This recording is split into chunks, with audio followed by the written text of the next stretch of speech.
All right. Good morning. Larry, thank you for coming on this morning. I'm excited what we're going to talk about. I think it's going to be a lot of helpful information for people. So let me tell you guys, I met Larry at a meeting of the Dallas Network of Certified Senior Advisors, and that is a group of people who are committed to helping those in the senior service industry and helping with their clients. We all help older adults in some form or fashion.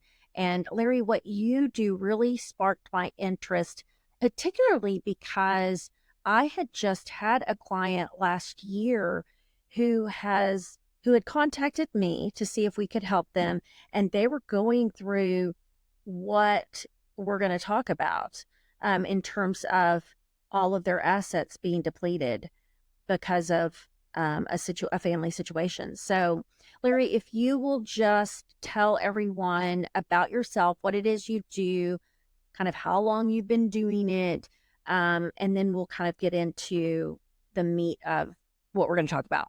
Sure. Thank you, Christy, for having me. Larry Pearce. I'm a certified senior advisor and a certified Medicaid planner with the Langdon Davis Law Firm. I'm not an attorney.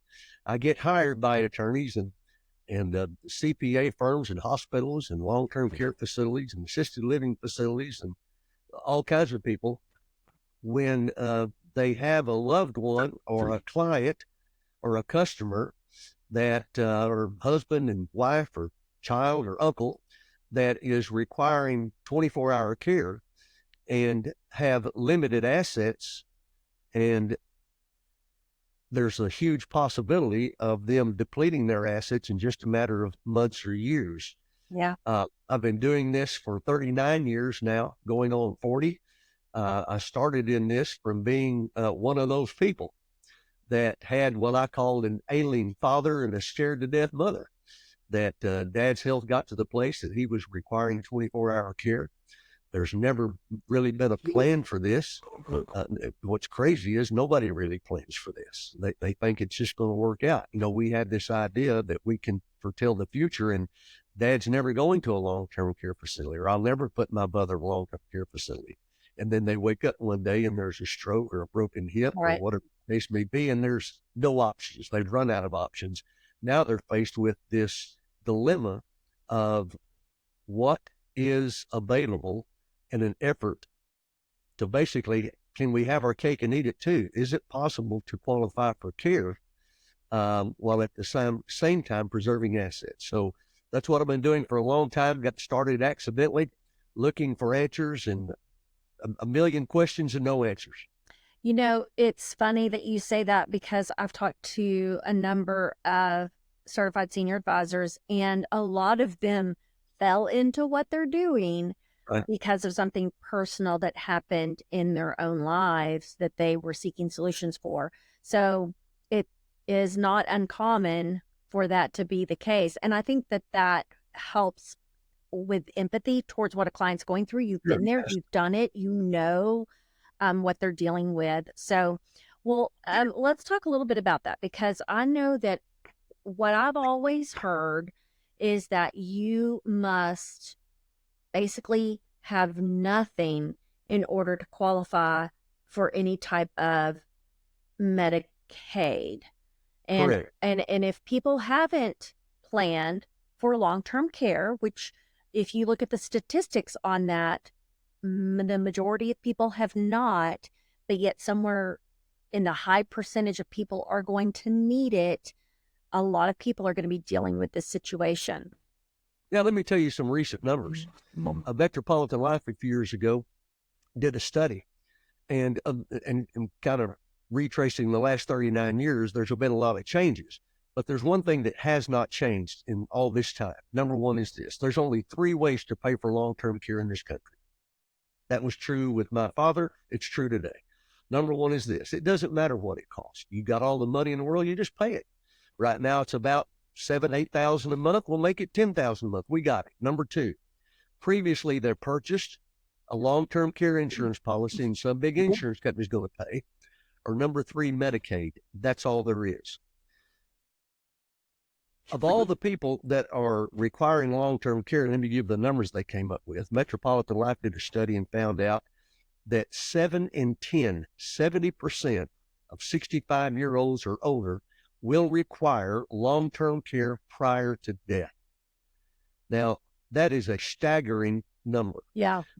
The old principle that for every action there's an equal and opposite reaction.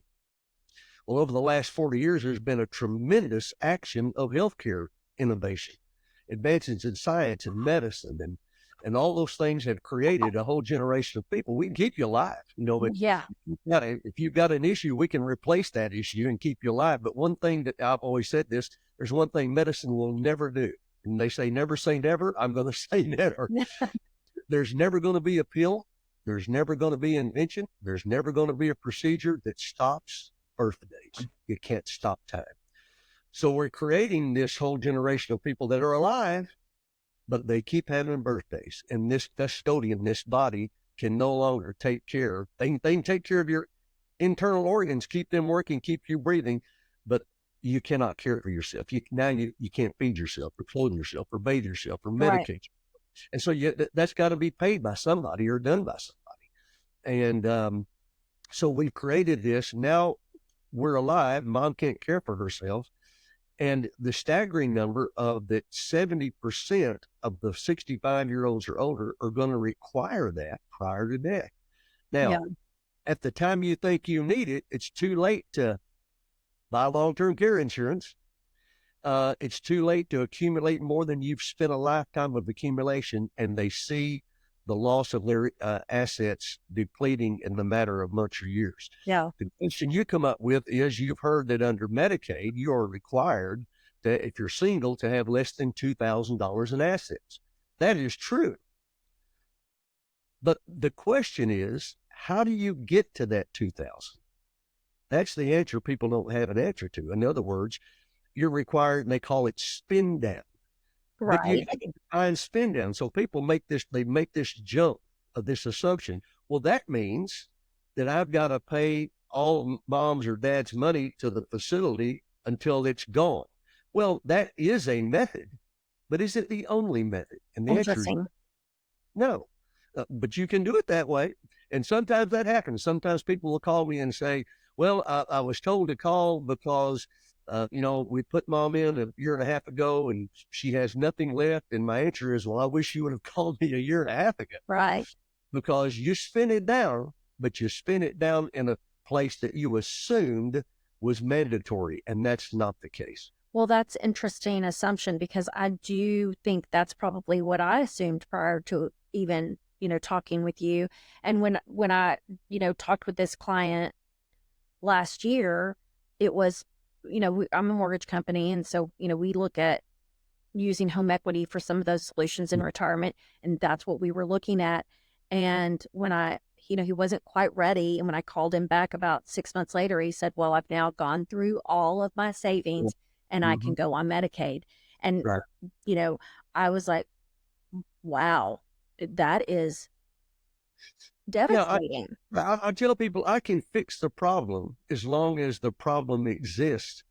If it's gone, I can't fix gone. You know Yeah. what I mean? So when you think about when someone should reach out to you in a process like this, is it when the issue pops up and they know they're going to need that kind of care? Is it prior to that? Like, when's the best time for someone to say, Larry, give me some information. I need some help, that kind of thing. Well, for what I do, the niche that I am in, I'm usually the last resort, Okay. rightfully so. And I'll tell you why. Because Medicaid has different rules based upon your status at the time you're applying for Medicaid. And people don't understand this. They say, well, can I go ahead and apply now? No, you cannot apply for long-term care or what they call nursing home Medicaid until you're in a facility. It's just like going to get a mortgage. You go to the mortgage company, say, I want to borrow some money to buy a house. So what house are you going to buy? Well, I don't know. I'm just kind of looking around. Well, they're going to say, well, you find one and then come talk to us. That's kind of Medicaid. Now, because of that, there's different rules based upon your status. Now, what I mean by status is this. if I know the answer to this, all right, dad had a stroke. Is mom still alive? Is dad going in and mom going to be at home? That's a separate set of rules under Medicaid. Okay. Is mom in the facility and dad at home? Well, that's a different set of rules. Has one predeceased the other and the other's going in? That's a different set of rules. Are both in the same facility? That's a different set of rules. Are they both in, but one's in one facility and one's in another facility? That's a different set of Oh rules. my. So if you were to call me today about what my mother and father should do, I'm going to say, well, for what I knew, I can't tell you, because unless you can tell me who's going to be where, when, there's a different set of rules for that. Now, in saying that, there is some things you can do 20 years in advance. And I'll tell people this, if you're in your mid to early 50s, early 60s, and you can purchase long-term care insurance, I'm telling you, I would do it. And I don't do that. I don't sell long-term care insurance at all, but I'm an advocate for that. All right. Because as belts tighten under any governmental program, they're making it more and more difficult to qualify. The answer for probably people in their 50s, the answer at 20, 30 years from now is probably going to be long-term care insurance or your son. But as we sit right now, there are answers to problems that a parent or a spouse facing long-term care requiring Medicaid as their only answer for pay. There's full disclosure, telling Medicaid everything. Medicaid, we want to keep all our assets and qualify for Medicaid. Can we do that? And giving all the information, 99% of the time, the answer is yes. You're not required to be in poverty applying for long-term care. And that is a very misunderstood concept. I really think it is. Now, what about, when you think about someone who's using Medicaid and their heirs, are their heirs left with a bill, or how does that work? You're talking about a state recovery probably, and that is a mandatory requirement under every state. The federal government implemented state recovery decades ago. Texas was one of the last to enforce a state recovery, but they have begun to enforce a state recovery because they were forced to by the federal government, kind of like the seatbelt law. The seatbelt law was a law a long time before they started enforcing that law. So that was kind of what Texas, we're not going to take grandma's house. But they actively do that now. It's called the Medicaid State Recovery Program, basically the MERP program in Texas over in Irving. So what happens is this: once a person gets on Medicaid, Medicaid keeps up with those payments that are being paid to whatever facility.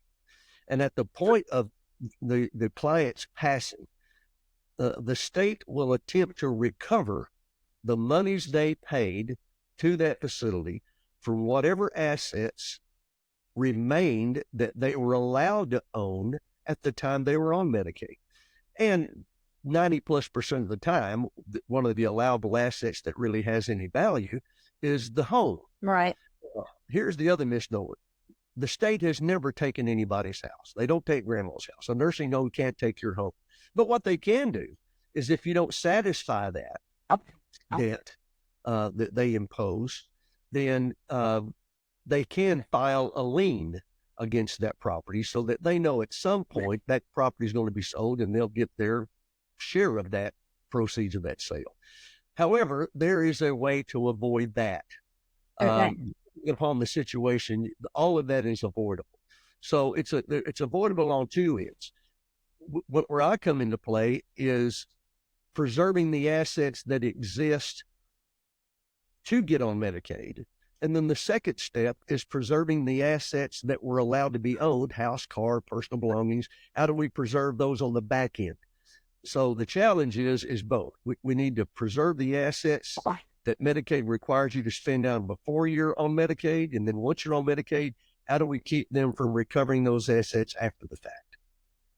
I think it's interesting because I think most people who are in this situation wouldn't seek help because they don't feel like, number one, maybe that they have the ability to pay for help or that it would make any difference.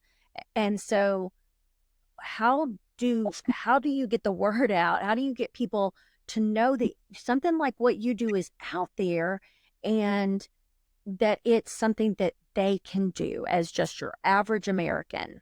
Right. And that is a big hurdle. Uh, uh, I tell people, who is my client? Everybody. Everybody has a parent. Everybody has a brother, sister, mother, father, aunt, uncle that is elderly and needing long-term care. Um, After having done this 39 years, 99% of mine is just referrals from hospitals and nursing homes and CSA people, all kinds of sources. Um, I found out early on that advertising didn't do a whole lot of good. Yeah. Is the people that see that, the vast majority of the people that see that don't foresee that being a problem. Oh, that's never going to happen. Mom's never going into a nursing home. I don't need to call. But that's why I say people that call me is here's the phone call. 99% of my phone calls is just like this. Larry, Billy Bob asked me to call you. You helped my brother. My facility asked me to call. We never planned on this. We've been trying to care for mom in our house for the last 2 years, and it's just not going to work. But my wife and I both work. We're up against a wall. She's going to, what do I need to do? You're right. That's because of that, people attempt, and rightfully so, should. The last place I wanted to put my father 39 years ago was in a long-term care facility, but we ran out of options. I tell people I'll pop off. They say, what do you do? And I'll say, I'm an event planner. And they'll say, what? I say, well, my phone rings because there was an event that occurred, a fall, uh, an accident where they ran out of options. And now they say, how are we going to pay this $7,000-8,000 a month bill? Yeah. It can be devastating for people. And I think it's also probably something, a little bit of a panic because you didn't prepare and you don't know what you're going to do. And I hope that, through this interview, people will, get the word out even more that there's a solution. And people, I think they hesitate to seek out solutions in situations like that when ultimately it's an important time period in which they should be seeking advice so that they do things the right way. There's so many different ways to go about doing things that require legal help or, expert advice, and people don't, unfortunately, seek out those experts. Yeah. And I tell people all the time that the worst thing you can do is make an assumption based upon incomplete information. In other words, when you say, well, I heard, or somebody said, or my uncle had to, well, when he went to the nursing home, they made him pay the nursing home until all his money was gone. And I said, well, wait a minute. Was he required to do that, or just did he do it? So I tell people, don't do this. Don't make an assumption. There's no hope for me. There's nothing I can do. Mom makes too much income. Dad has too many assets. Dad has a CD. Mom has an IRA. And I tell people, don't make that assumption, because it's going to cost you a lifetime of earnings. I tell people, there's two fears that I saw my mother going through that is repeated over and over and over every day. It's this, the fear of having to make a decision they never thought they was going to have to make. The second fear was losing everything they'd spent their life saving. I'll tell people, I'm not in the estate accumulation business. That's what brokers, investment advisors, that's what you guys do. They call me when they've accumulated their lifetime of earnings, and now how are we going to save what we have? Because they're starting over. Yeah, that's a great point. And it's a great point at which to wrap things up. I am embarrassed to say that I was one of those people who had a false assumption. And so when you and I first met and I heard you talk about this, I was like, this is something I want to get the word out about and help other people. So I appreciate so much your time today and your wisdom. And I hope that people, reach out. Tell everybody again where they can find you. Well, Larry Pearce, you can find me. My email is L as in Larry, Pearce, Pearce, at LD, as in Langdon Davis, LDATTY .com. L Pearce at LDATTY.com. They can call the office 972-635-2345. But I'll answer any questions that someone may have because we're just here to help. Awesome. Thank you so much. Thank you, Christy. Yeah. Appreciate it.